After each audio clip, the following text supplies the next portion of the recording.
Another thing we know is that there's a correlation now emerging between how students relate to their families and success in the first term. And there's a concept that you may or may not have heard about, and it's called helicopter parents. And these are parents who, like a helicopter, hover over their children, and they make a lot of noise. They flap with their rotor blades.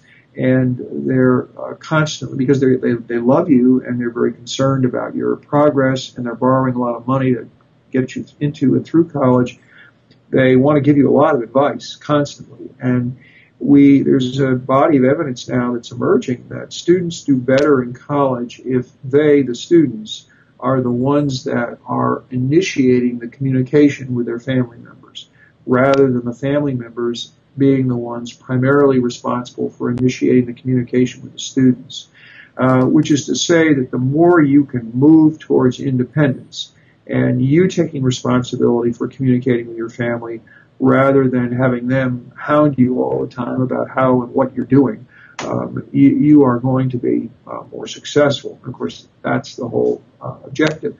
And with respect to families, there are things that you should know. They are going to change as you leave college. As you leave home, and then, yes, eventually as you leave college. This is a transition for them as well as a transition for you. And you need to understand that in college you often make behavioral choices that you think are going to improve each day and how you feel and your state of mind and your happiness, and one of them has to do with your families. And if you go to a residential college and you are away from home this fall or next fall or some future fall, and you feel yourself getting homesick, the most logical thing that most students do, they think it's logical, is to go home. And the reality is, though, that just makes it worse. The best way to get over homesickness is not going home for an extended period of time.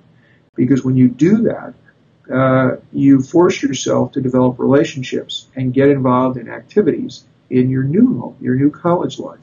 And all the research on homesickness just says that when students go home, it just makes the homesickness even worse. So these are all choices you get to make.